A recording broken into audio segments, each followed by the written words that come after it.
शादी से पहले वृंदावन के रमण रेती क्षेत्र में स्थित इंद्रेश उपाध्याय के आवास पर हल्दी, संगीत और पारिवारिक पूजा जैसे कार्यक्रम हुए। इन रस्मों में कोई बनावटी चमक नहीं थी, न तेज डीजे न फिल्मी डांस, सिर्फ भजन, कीर्तन और परिवार की सादगी।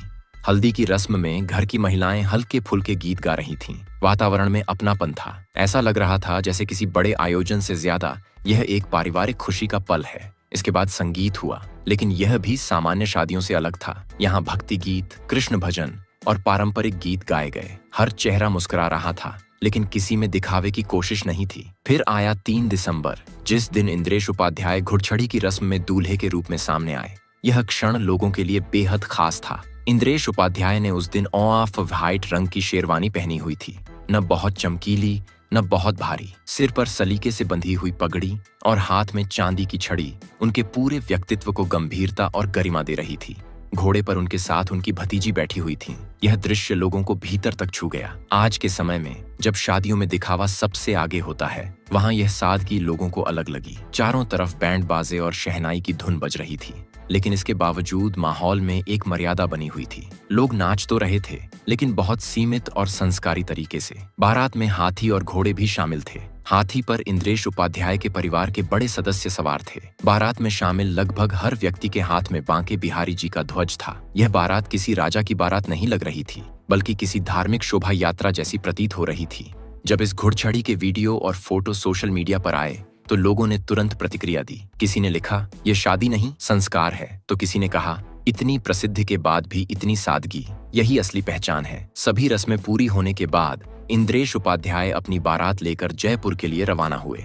जयपुर एक ऐसा शहर जिसे इंद्रेश उपाध्याय सिर्फ एक शहर नहीं, बल्कि छोटा वृंदावन मानते हैं। उनका मानना है कि जयपुर की धरती में भी वही भक्ति बसती है जो वृंदावन में है, और इसी जयपुर में उनकी शादी का मुख्य कार्यक्रम रखा गया। शादी का स्थान चुना गया, होटल ताज आमेर। ये होटल दिल्ली रोड पर स्थित है और अपनी भव्यता के लिए जाना जाता है। लेकिन इस शादी के लिए होटल को एक अलग ही अंदाज में सजाया गया। पूरे होटल को वैदिक और आध्यात्मिक थीम पर तैयार किया गया। प्रवेश द्वार पर फूल, तुलसी के पौधे, दीपक और कलश रखे गए थे। अंदर कदम रखते ही मंत्रों की धीमी आवाज सुनाई दे रही थी।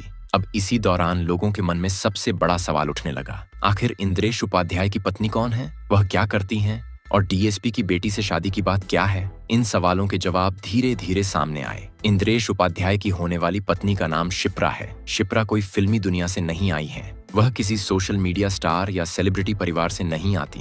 वह एक साधारण, पढ़ी लिखी और संस्कारी परिवार की बेटी हैं। शिप्रा फिलहाल पंजाब के अमृतसर में अपने परिवार के साथ रहती हैं, लेकिन मूल रूप से वह हरियाणा के यमुनानगर जिले की रहने वाली हैं। उनके पिता पंडित हरेंद्र शर्मा, बताया जाता है कि इंद्रेश उपाध्याय और शिप्रा एक दूसरे को लंबे समय से जानते थे। दोनों परिवारों के बीच भी पहले से परिचय था। यह रिश्ता अचानक तय नहीं हुआ, बल्कि समय के साथ विकसित हुआ।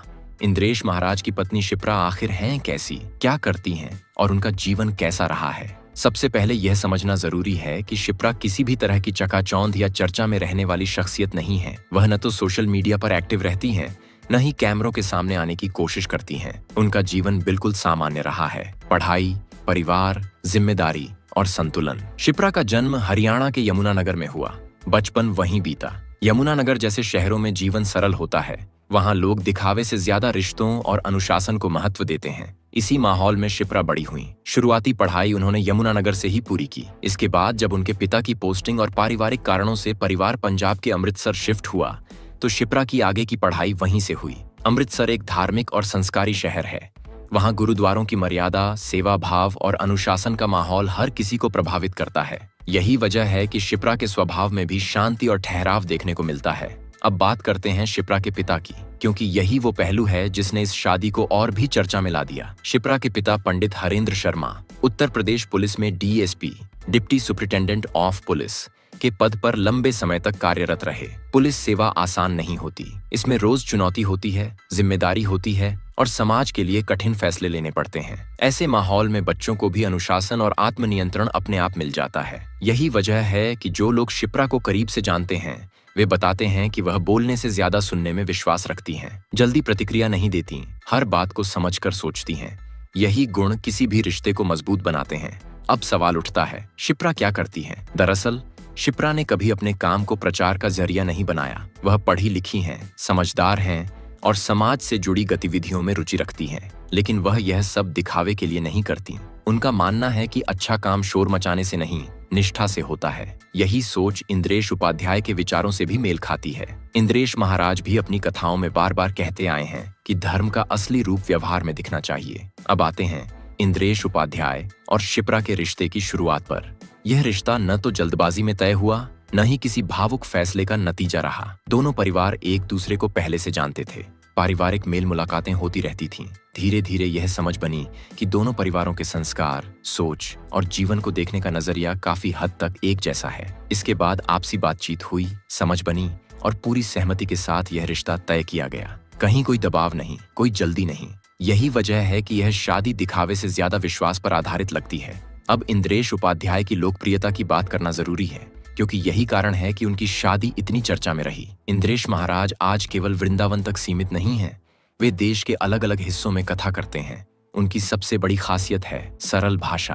वह बड़े बड़े शास्त्रीय शब्दों में बात नहीं करते, वह रोजमर्रा के उदाहरण देते हैं, आम जीवन से जुड़ी बातें कहते हैं। यही वजह है कि उनकी कथा युवा वर्ग को भी समझ आती है। सोशल मीडिया ने उनकी पहुंच और बढ़ा दी है। उनके कथा वीडियो, प्रवचन और क्लिप्स लाखों लोग देखते हैं। हालांकि वह खुद कभी अपनी लोकप्रियता का प्रदर्शन नहीं करते। अब बात करते हैं उस चीज की जिसकी सबसे ज्यादा चर्चा हुई, शादी का निमंत्रण पत्र। इंद्रेश उपाध्याय और शिप्रा की शादी के लिए जो कार्ड तैयार किया गया वह किसी आम कार्ड जैसा नहीं था। यह पूरी तरह वैदिक और आध्यात्मिक भाव से जुड़ा हुआ था। कार्ड पर चमक दमक नहीं थी, बल्कि सादगी और शांति थी। कार्ड देखते ही यह साफ हो जाता था कि यह विवाह सिर्फ सामाजिक आयोजन नहीं, बल्कि एक संस्कार है। सबसे खास बात यह थी कि कार्ड के साथ प्रसाद भी भेजा गया। इस प्रसाद में शामिल था राधा रमण जी का मिश्री इलायची प्रसाद, तुलसी दल, वृंदावन के अन्य प्रमुख मंदिरों का प्रसाद और नाथद्वारा के श्रीनाथ जी का आशीर्वाद। जिन लोगों को यह कार्ड मिला, उन्होंने बताया कि ऐसा लगा जैसे उन्हें किसी पूजा या यज्ञ में बुलाया गया हो। कार्ड पर श्रीनाथ जी की सुंदर तस्वीर भी छपी हुई थी, जो पूरे निमंत्रण को और पवित्र बना रही थी। अब बात करते हैं उन लोगों की जिन्हें इस शादी में शामिल होने के लिए आमंत्रित किया गया। देश भर के कई बड़े संत, महंत, कथावाचक और धार्मिक व्यक्तित्वों को बुलाया गया। गोविंद देव जी मंदिर के महंत, श्री सरस निकुंज के वरिष्ठ संत, बागेश्वर धाम के पंडित धीरेन्द्र कृष्ण शास्त्री, मलूक पीठाधीश्वर राजेंद्र दास महाराज, पंडरीक गोस्वामी, देवकीनंदन ठाकुर और प्रसिद्ध गायक बी प्राक जैसे नाम इसमें शामिल थे। अब सवाल आता है, इंद्रेश उपाध्याय ने जयपुर को ही क्यों चुना? इंद्रेश महाराज अपनी कथाओं में कई बार कह चुके हैं कि जयपुर उनके लिए सिर्फ एक शहर नहीं है, वह इसे छोटा वृंदावन मानते हैं। जयपुर में वृंदावन से लाए गए श्री कृष्ण के 4 प्रमुख विग्रह स्थापित हैं। दोस्तों, अब बात करते हैं उस दिन की जिसका इंतजार सभी को था। 5 दिसंबर की सुबह जयपुर में कुछ अलग ही माहौल था। हल्की ठंड, साफ आसमान और होटल ताज आमेर के चारों तरफ एक अजीब सी शांति और सकारात्मक ऊर्जा महसूस की जा सकती थी। ऐसा लग रहा था जैसे यह सिर्फ एक शादी नहीं, बल्कि कोई बड़ा धार्मिक संस्कार होने वाला है। सुबह होते ही होटल परिसर में हलचल शुरू हो गई। संत समाज, परिवार के सदस्य और करीबी लोग धीरे धीरे कार्यक्रम स्थल पर पहुंचने लगे। हर कोई बहुत संयम और मर्यादा में दिख रहा था। कहीं कोई जल्दबाजी नहीं थी, न कोई शोर। सब कुछ समय और व्यवस्था के साथ चल रहा था। होटल ताज आमेर को पूरी तरह वैदिक और आध्यात्मिक थीम पर सजाया गया था। प्रवेश द्वार पर फूलों की सजावट, दीपक, तुलसी के पौधे और मंगल कलश रखे गए थे। अंदर जाते ही मंत्रों की हल्की आवाज सुनाई दे रही थी, जिससे मन अपने आप शांत हो जाता था। जैसे जैसे समय आगे बढ़ा, विवाह मंडप की तैयारियां भी पूरी होने लगीं। मंडप को बहुत सादगी से सजाया गया था। कहीं कोई ज्यादा तड़क भड़क नहीं थी।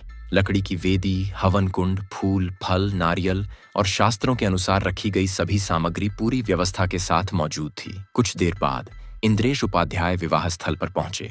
उन्होंने पारंपरिक लेकिन बहुत साधारण वस्त्र धारण किए हुए थे।